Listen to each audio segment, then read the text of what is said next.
Hello, this is Karen down in New Zealand, just waiting for some people to come on and then we'll make a start.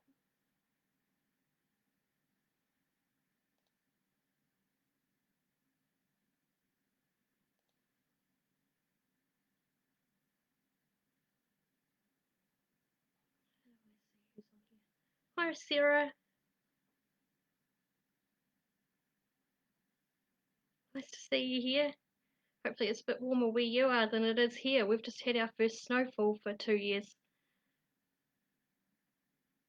Awesome! Hi Shay! Oh, is the video still going, guys? We're having trouble playing this video.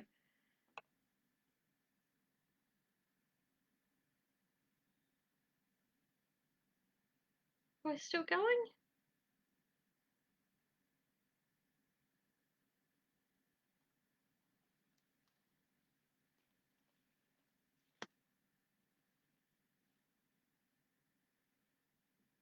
Sarah and Shay, can you still see the video?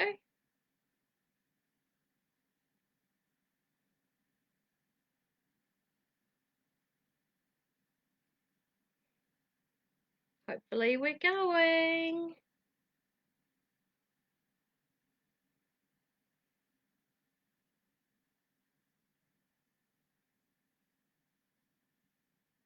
This is my first live, so I'm a wee bit nervous about this.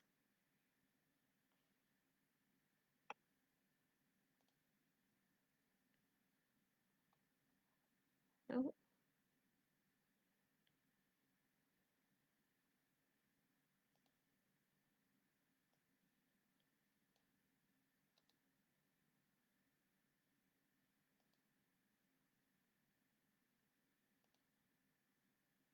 Oh, Kate's made a comment, so hopefully we're working.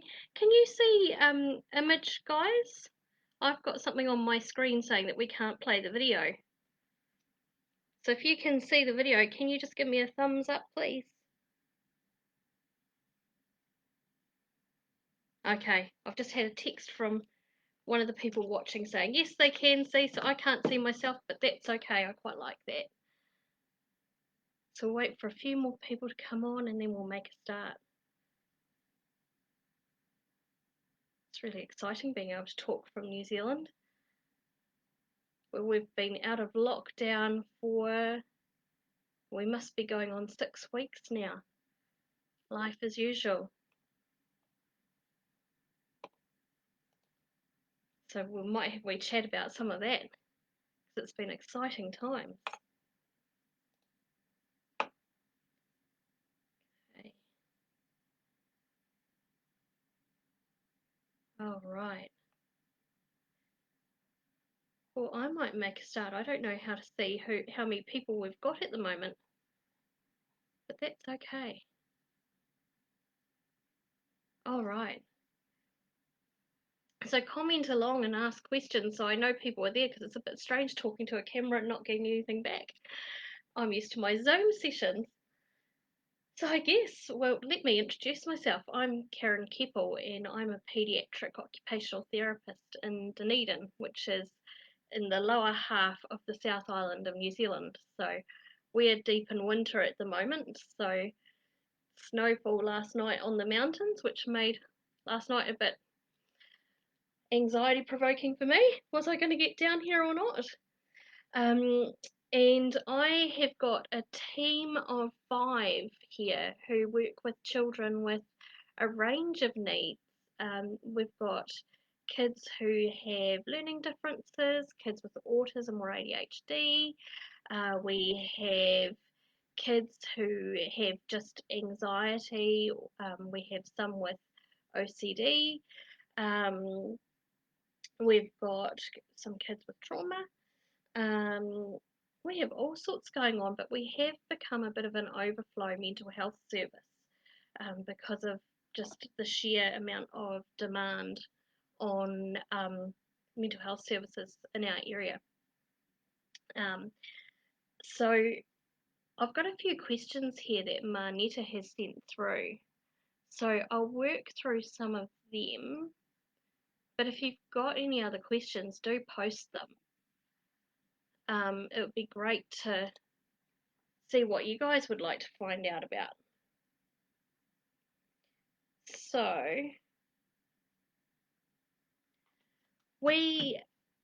how did I get it? Well, let me start with what we do with our kids in our therapy practice.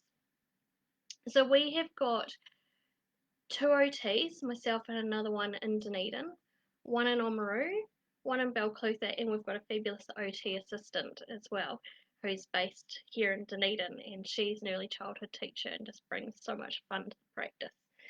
Um, our case, I said, let's go back to the history. I set this up about 4.5 years ago, when I came back to practice, and my background's in youth mental health and addiction services anyway.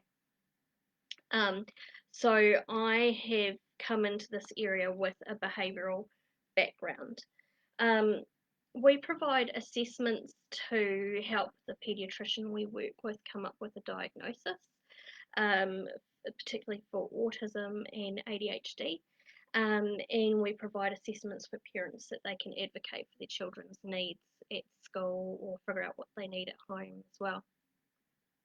Um, and we provide the low level mental health service as well. And we've got psychologists that we work alongside and speech language therapists as well as our paediatricians. So if kids need a wee bit more, we can pass them over to the right people, or collaborate with them.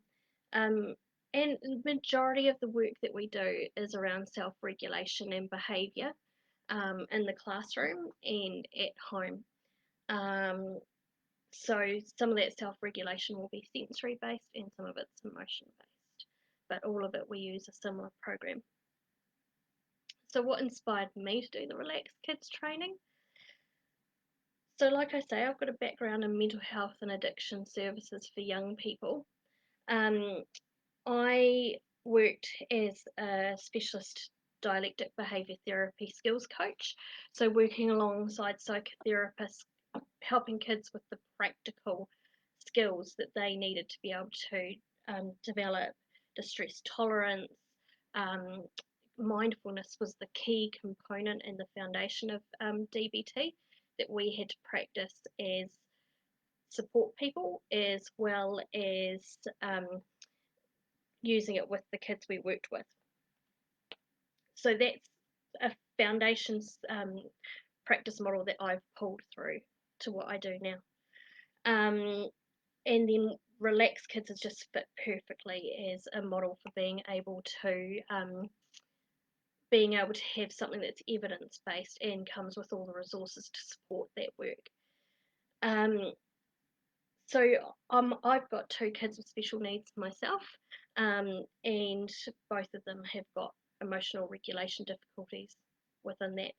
And my youngest son actually did Relax Kids classes when Danielle, who set up Relax Kids in New Zealand, first had her first round of classes here. And he absolutely loved them, and I loved how fun and creative they were. But I wasn't going to set up alongside because she was so fabulous, and Dunedin's too small to have too many people doing it all at once. So I kind of worked alongside Danielle and we supported each other, and some of my kids that I was working with, I'd refer to her and vice versa. And then one day Danielle decided to go back to teaching and asked me if I'd like to take over Relax Kids, and that was a big yes, please. So we transferred the company and I did my Relax Kids training and have never looked back. So that was a really exciting time because it brought this really fun evidence-based program in under our umbrella and just supplemented what we were already doing. Plus Danielle had built this incredible following in Dunedin as well within schools and parents. So why do I think teaching relaxation and mindfulness to children is so important? Like I say, my background is working with young people with mental health and addiction issues, quite significant ones. Plus, I also do work for ACC, which is our injury compensation corporation in New Zealand. So it's sort of like insurance for if you have an accident. So I work with children with brain injury and spinal injury as well. Um, so having worked with kids who are that far down, what I really want to do is be able to nip things in the bud. So if we've got kids who are impulsive, if we've got kids with emotional regulation issues, getting in early so that we don't end up with them siphoning down into those intensive mental health services later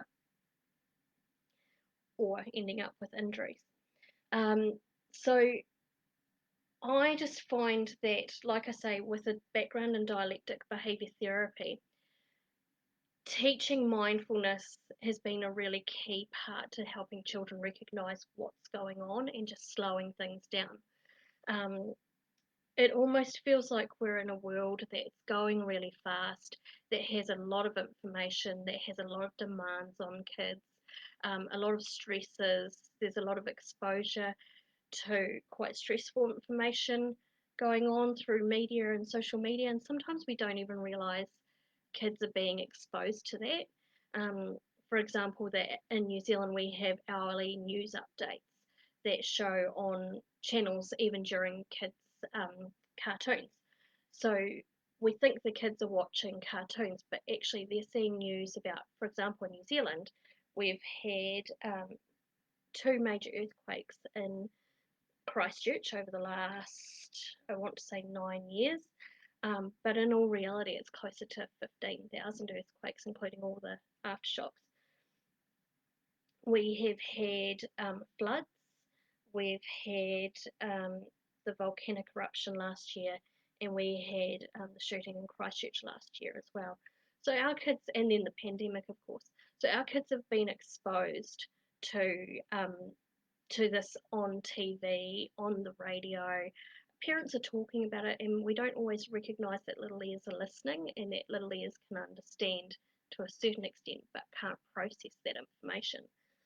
Um, so kids are a bit stressed, and of course, with all this going on, there can be financial stress at home as well. But in amongst that, with kids doing so many activities, which can be good, for other kids it can be overwhelming. With doing a lot of activities, with academic demands, with parents needing to work so much to be able to make ends meet, without having access to all the free play outside like we used to have in the 70s and 80s, where we could go out and play with all the kids in the neighbourhood and climb trees and ride bikes and hang out with our mates and things like that. There's just not that chance to be still and to be just at peace. Um, so I'm finding a lot of kids don't know how to be still. They don't know how to be comfortable being still, um, and don't necessarily understand their emotions. One particular concern for me is anger is bad, um, as opposed to recognizing that anger is a spectrum and it's what we do with it that matters. So I think that's where Relax Kids has come in really handy for teaching that relaxation, for teaching that mindfulness, is just helping kids connect with their body, connect and understand their emotions, and be able to develop some strategies through play and going, oh, this feels good, to find out how they can work with it. The other thing is, I'm noticing that some kids just don't know what relaxed feels like. So they might be doing some mindfulness at home and some relaxation at home, but actually they're still really stressed. So I see kids who are doing some mindfulness activities in different settings, and they're still kind of fidgeting and moving, and that's not relaxed, but they don't know that's not relaxed. Their baseline's off. So I think having that external help come in and teach kids what relaxed actually feels like and resetting that baseline is really helpful. What types of kids benefit from relaxed kids? Well, we haven't really had any who haven't benefited from our service, although some kids benefit more than others, and sometimes we need to tie it in with a lot of other things as well. So most of our kids do. The kids who we see really thriving are the kids who have, we've had kids with OCD, depression, anxiety, autism, ADHD.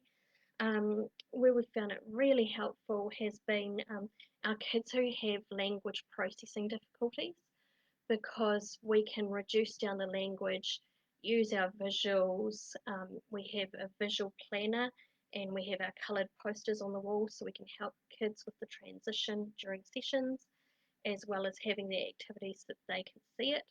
Um, and we can use activities that have absolutely no language at all if we need to. So it becomes completely accessible to our kids regardless of diagnosis or what's going on for them. The other kids we find it works with is kids with trauma, but we do need to adapt activities. We need to understand the basis of their trauma, their triggers, and make sure that we're not accidentally re-traumatizing during the process. For example, if someone's had sexual abuse, then we don't necessarily want to do a body scan or get other kids to massage them just in case it's triggering. And sometimes just being mindful can be really, really challenging, being left with your own thoughts and memories. Um, I think the big thing for us has been, because we get really, really complex kids who just have fallen out of the public system, has been that we've needed to know our limits. So, for example, if a child's emotional regulation is due to underlying issues such as language processing or a disability or food intolerances or anything like that, we can't just do relaxed kids or emotional regulation, because that just kind of plasters over the crack. We always make sure that we pull other people in, like our pediatrician or psychologists or speech language therapists, to make sure that we're really supporting that child. What changes have we seen in kids? So many, so many changes. Some of the feedback we've had has been a child with OCD who's been able to go on play dates and a sleepover for the first time in years, um, and who has been able to go to bed in half an hour instead of 2 hours of checking. And we have little ones with autism who've now got have gone from that quite rigid fixed setting where we don't necessarily have a range of emotions to having a range of emotions, which is really exciting that they can understand what's going on. It prevents some of the meltdowns, but it also helps with the bonding with parents. We have had, oh, what else have we had? We've got a little girl who got up and spoke at school, which was exciting. We have got kids who've been, they've come out of their rooms. I've had one mum whose child came to after school classes and said, "Oh, he actually speaks to me now," which was really nice. And we've had kids who have, when we've done in school programs, have not had regular attendance, but started coming every single Wednesday, because that was the day that Relax Kids was on, and that was the first time that the school had started to see regular attendance. So that was really lovely to hear that Relax Kids made school somewhere that this child really, really wanted to be. Um, and their attendance rates in general went right up. So that was really lovely. Some other changes we've seen from our in school programs. Um, our in-school programs, we've worked with the entire class and the teacher, so that everyone's experiencing it, and the teacher is empowered to see what works for their kids and what doesn't. It's been really lovely to go back into schools to do individual assessments and see the kids on the playground saying, "You're turning orange, deep breath," and helping each other manage emotions, or finding little girls under the trees doing hand massages that we've worked on together. Um, and yeah, and just seeing everybody using that shared language that they've developed through Relax Kids was really exciting. Yeah, so I mean, we're just seeing kids with more more confidence, more energy, less energy when we've needed it. Um, we've seen improved mental health, um, But the other thing is that people, I think, underestimate is we've actually seen improved motor skills as well. So I've worked with over 2,800 children last year, and around about 95% of them, when we've done the mountain stretch, haven't been able to hold their arms up past 5 seconds, which is not very long. And shoulder strength is a key part of handwriting. So these kids are quite often getting really, really worn out by handwriting in school, and so we get a lot of frustration and tiredness from that. So we have been able to tie in activities into our sessions, whether it's one-on-one or group, that involve animal walks or the stretches with the arms up, or doing wheelbarrow races or obstacle courses involving crawling, wall push-ups, that sort of thing, to develop the upper limb strength, and that's flowed on to children's handwriting. So that's been really exciting as well. So I think that's something we underestimate, is that we can actually help kids with their physical skills too. How has lockdown had an impact on my work? Crikey. So we had 7 weeks of lockdown in New Zealand, and we've been out for 6 weeks now. So our caseload didn't really change a lot with the relaxed kids side of things. We just moved to telehealth. So we were doing a lot of Zoom sessions. Most of our work is one-on-one anyway. So that just kept on going, and some of our kids are going to stay on telehealth because they actually engaged with it easier, because there was less demand, particularly for some of our kids with higher anxiety. There's not that pressure to be near a person. We've got that control. They've got a sense of control by going through a screen, and we can phase into being able to do in person.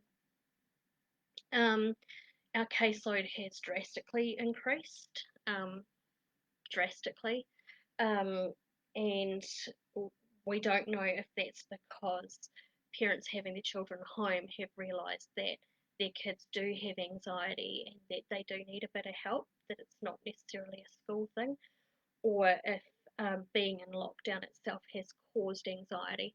But for most of them, there's been a longer term issue with anxiety, or there's been underlying issues that haven't been addressed because they haven't necessarily been recognised.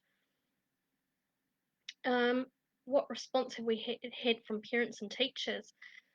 It's been really lovely, actually. We've had really lovely feedback from parents about the fact that their kids are more engaged in the family. They're more willing to come and sit in the lounge. They're more willing to sit down and have a chat. There's less conflict in the home. Siblings are getting on better. Sleep has improved. Some of those everyday battles around sleep and routines, like getting ready for school, have improved. Kids are happier at school generally. They're feeling more confident, more independent. We're seeing kids with increased mana, which mana, how do I explain that? Mana is a confidence, a strength, an integrity.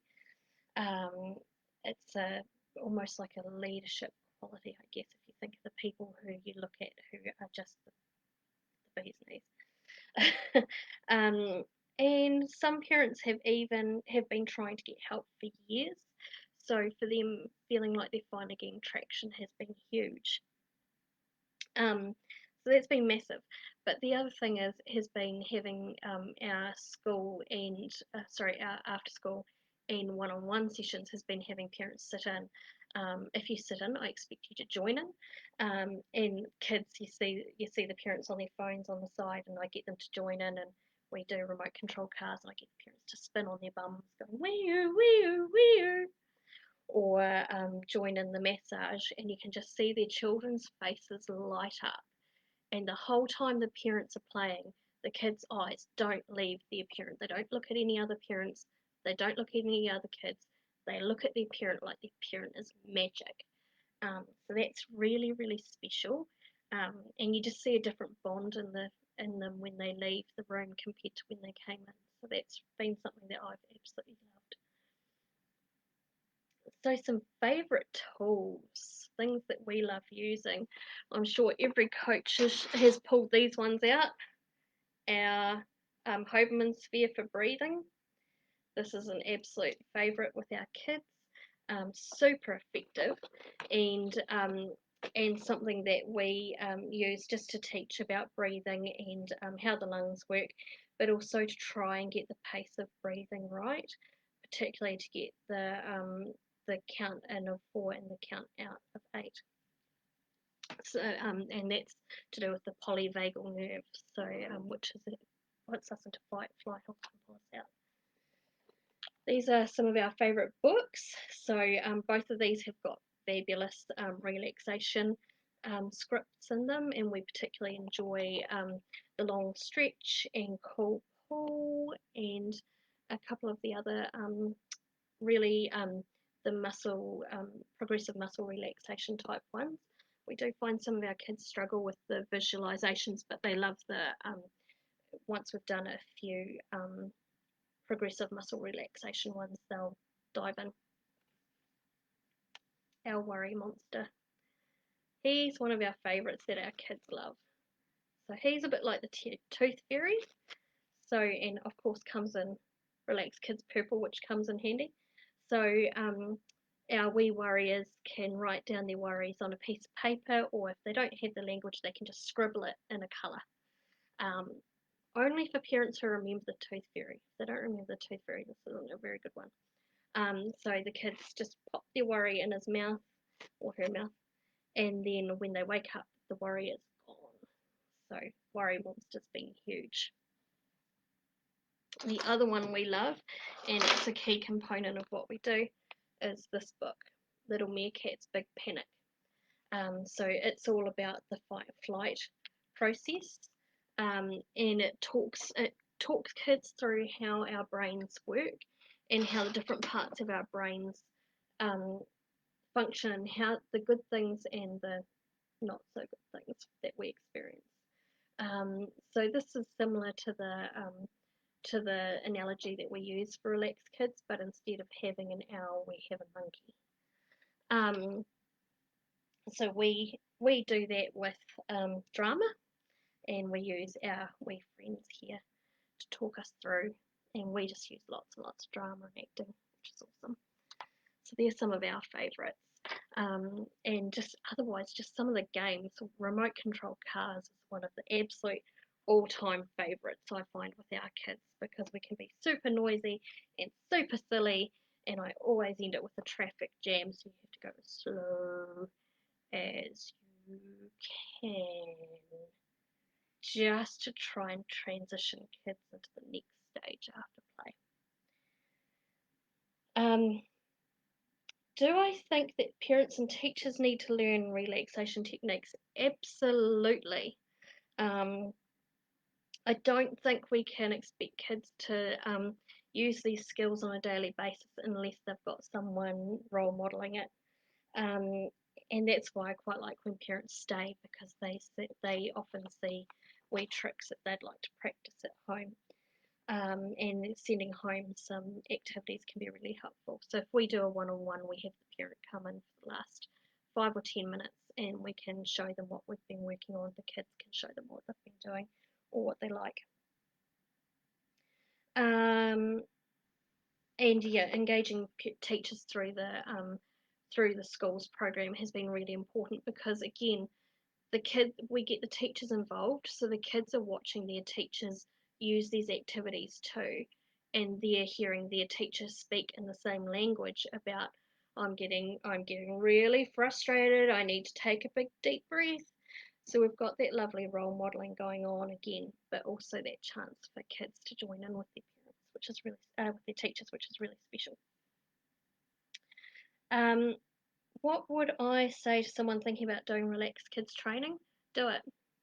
Even if you're not going to become a coach, it's such a good tool to have in your toolbox if you're working with kids. But even being able to pull some of this over to teenagers and to adults as well, the skills we learn are really helpful, and the resources that are available are really rich. as an OT, it's been really helpful. I've got a really busy practice. There's a lot of report writing, there's a lot of accounting, there's a lot of admin goes into the work that we do, plus the caseload going up. So it's really nice being able to go into the portal and just pull out what we need, for marketing and for planning, and we can have we play and change some of the games around to suit the kids we've got. But having those resources there has just been such a huge time saver. And know that you've got limits as well. Like if you're feeling a bit overwhelmed, if you're kind of a bit worried about going into relaxed kids and thinking, oh, depending on where you are, I know in certain parts of New Zealand it can be a wee bit scary because of particularly those natural disasters that we've had going on, and some of the trauma that kids have had. Knowing that it's okay to work within your limits, that if you establish yourself and get to know the other resources in your community or online, you can pair up or refer on. You're not holding the baby on your own. What have I learned being a relaxed kids coach? I've learned to have fun again. I think I'd forgotten how to do that. I think I'd forgotten how to play. So it's been really fun learning to have fun. Yes, Sarah, thank you. Relaxed Kids has now got the training online. So you can email training@relaxedkids.com if you'd like to do the training online. So you don't have to travel to wherever the courses are, which has been challenging in New Zealand because we don't have a trainer here. Thank you, Sarah. Yeah, so I think that's the big thing that I've learned. Obviously I was doing a lot of this before, but this has provided a framework. It's tidied it all up. It's kind of given me more confidence doing what I was doing before with the emotional regulation, the mindfulness, the relaxation. But yeah, it's reminded me how to have fun and how to play and the importance of play, which has been really nice to take home, especially. Yeah, my big dream. Oh, Marnita, that's a big question. I could go on for hours about that. I would love to see relaxed kids in every school. The reason being, we have got other programs that are in schools, but what I see is special about relaxed kids is having someone external come in for an hour, give the teacher a bit of a break to just be alongside their kids, learning together and having that really rich role modeling. Because I have walked into classrooms where kids are doing their relaxation mindfulness sessions, and kids are running around, and I'm hearing teachers go, "Just relax! Would you just relax?" And that's kind of not really helping kids relax. As the meme says, in the history of calming down, no one has calmed down by being told to calm down. So I'd love to see that. The other thing is, I truly believe that Relaxed Kids is the only program that I've found that actually suits kids who have language difficulties and who have significant neurodevelopmental difficulties, because the program already has the tailoring built into it to be able to remove language and just make it purely experiential. So the kids just follow your lead. You can just mimic. You can use some visual prompts. You can get into the activity. They can join in as they're ready, and they'll know what feels good and what doesn't, even if they can't articulate it or put words to it in their heads. So that's something that I've loved. So that's why I would love to see it in every school. And I think, yeah, having someone external who's not worn out already from the class acting like a bunch of monkeys already because we've gone a bit nuts and we're locked in class and it's been raining. It's nice to have someone fresh come in because it brings novelty. But also the kids are used to that when we walk in, that's the time that we will play a game, and then we'll slow down and we'll relax, and then they go on to the next thing in school. So there's a bit of a routine there. I'd love to see it fully funded, to make it accessible to all kids, because it does feel like it's haves and have-nots, not just with relaxed kids, but pediatric services in general. Our after school classes are affordable, but there are still families who I would consider it affordable. A lot of families would, because it's about the same as swimming lessons, but that doesn't make it affordable for everyone. So we do sometimes provide some free slots, just because there are kids who need it. And can I describe Relax Kids in 3 words? This took me a long time to figure out, but mine would be empowering for the children, creative, and inclusive. And the inclusivity has been the important part for me. The other thing that I was talking to Marnetta about has been maybe having a chat about how things have been in New Zealand. We're on school holidays now, but we've actually been back, our kids have been back at school for 5 weeks already. So we've kind of been the guinea pigs of how all of this would work, going from lockdown to school. I think one of the things I need to acknowledge is that we have had a very organised pandemic management program from our government, so that has really helped. We've had, for our 4 levels of lockdown. Our level 4, which we went into within 2 days, was you could only go out to go to the supermarket or the pharmacy, and you could walk within your local environment. No boating, no tramping, nothing that might involve you needing emergency services. You could get charged criminally for that. So we had level 4. We were in that for, I think, 4 weeks. Then we went down to level 3, which was we were able to start getting takeaways. And you could go get a coffee, but it had to be, there were people with a wee wooden board on a broomstick, and they'd pass that out, and the EFTPOS machine would be on there, and it was only PayWave. So that was level 3. So we had a couple of weeks in level 3. We went to level 2 for about a week, which was almost life as usual, but we were still required to be 2 meters or 6 foot away from other people. And shops still had 1 in, 1 out.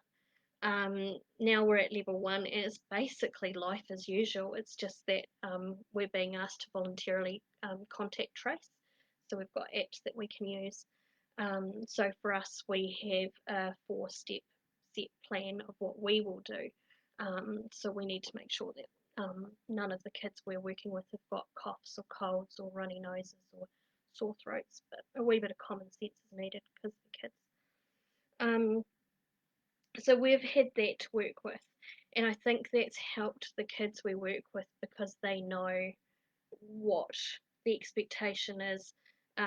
They know we haven't had any community cases for, we must be coming up 5 or 6 weeks now. We've got cases in border isolation, but not outside. So for kids, it's not in our community, it's not in our country, it's just in the hotels that are being supervised by the army and police. So we've got that, so that makes it a wee bit different. What we have found is that most kids have bounced back really, really well. The transition has gone surprisingly smoothly. Some of the kids have found it overwhelming going from being in a house with just close family to being, so we talked as a country about bubbles. So we had our bubble of 4, myself, my husband, and my 2 kids. And then suddenly they went to their bubble of 30 in their classrooms. So that was a big shift for them. So they've gone from this small, low stimulation environment to a high stimulation environment.